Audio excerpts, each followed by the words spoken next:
ஒரு விஷயத்தை பதிவு பண்ண விரும்புகிறேங்க. ஒரு யூடியூப் சேனல், நமக்கு தெரிஞ்சவங்க நம்ம லைவுக்கு வருவாங்க. அவங்க ஒரு சேனல் வச்சு நடத்துகிறாங்க. டான்ஸு, பாட்டு ஆடுவாங்க. கொஞ்சம் கிளாமராகவே ஆடுவாங்கன்னு வச்சுங்களேன். அவங்க கமெண்ட்ஸில் போயிட்டு அவங்களுடைய வீடியோவில் ஒருத்தர் வந்து கமெண்ட்ஸ் பண்ணியிருக்காரு. ஏன்னா அவரது அந்த வீடியோவில் நான் கமெண்ட்ஸ் பண்ண போனப்போ நான் பண்ணிவிட்டேன். அதுக்கப்புறம் பார்த்தா ஒருத்தர் பண்ணியிருக்காரு, கைத்தொழில் ஒன்றை கற்றுக்கொள் அப்படின்னு போட்டு டாட்டாக வச்சுருக்காரு. சரி, யார் இந்த சேனல் அப்படின்னு போய் பார்த்தா நான் என்ன நினச்சேன்னா, ஓகே, கைத்தொழில் ஒன்றை கற்றுக்கொண்டா இவர் வந்து ஒரு 10 மிஷின் வாங்கி போட்டு 4 பேருக்கு டைலரிங் கிளாஸ் சொல்லித்தரார் போல இருக்குது.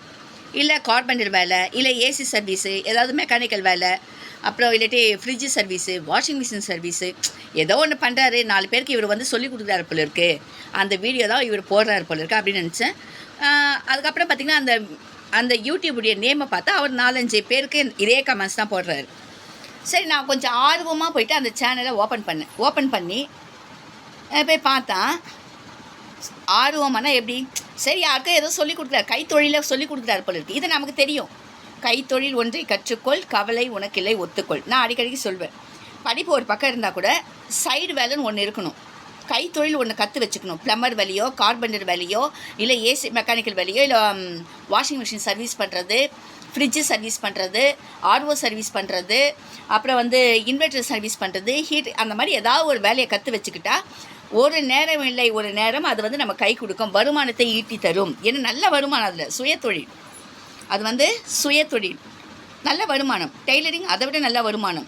இன்றைக்கி அதுதான் ஓடிட்டுருக்கு, கிங்கில் இருக்குது அதுதான் அப்படின்ட்டு நான் அடிக்கடிக்கு என்னுடைய லைவ்லேயும் சொல்லியிருக்கேன், என்னுடைய ஷார்ட் வீடியோவிலும் சொல்லியிருக்கேன். நான் அந்த ஆர்வத்தில் அவருடைய சேனலை ஓப்பன் பண்ணி போய் பார்த்தா, நான் என்ன நினச்சேன்னா, ஏதோ கைத்தொழில் சொல்லி கொடுக்குறாரு, சரி நமக்கு ஏதாவது பயனுள்ளதாக இருக்கும். போய் பார்த்தா யூஸ்லெஸ் யூடியூப். என்னன்னு கேட்டிங்கன்னா, சொந்தமாக முகத்தை காட்டி வீடியோ போடல, சொந்தமாக முகத்தை காட்டி எதையும் பேசலை, அதில் ஒரு இமேஜும் கிடையாது. டிபியில் ஏதோ ஒரு படத்தை வச்சுட்டு அடுத்தவங்களுடைய வீடியோவை அந்த க்ரீன் ஸ்க்ரீனுன்னு இருக்குது இல்லைங்களா, அதில் டவுன்லோட் பண்ணி நிறைய வீடியோ அப்படி தான் போட்டிருக்காரு. அதில் தான் ஒரு 18 சப்ஸ்கிரைபோ 18K சப்ஸ்கிரைப் ஏதோ வந்திருக்கு.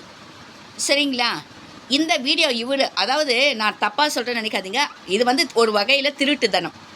நம்மளும் அதை பண்ணுறோம், ஆனால் முகத்தை நம்ம பல நேரங்களில் முகத்தை காட்டுறோம். அடுத்தவங்க வீடியோவை திருடி போட்டு யூடியூப் நடத்துகிற ஒரு பர்சன் அடுத்தவங்களுக்கு வந்து புத்திமதி சொல்லக்கூடாது. இதை சொல்ல தான் இந்த பதிவு. நாம் எப்படி அப்படின்னு முதல்ல தெரிஞ்சுக்கிட்டு அடுத்தவங்களுக்கு புத்திமதி சொல்லணும்.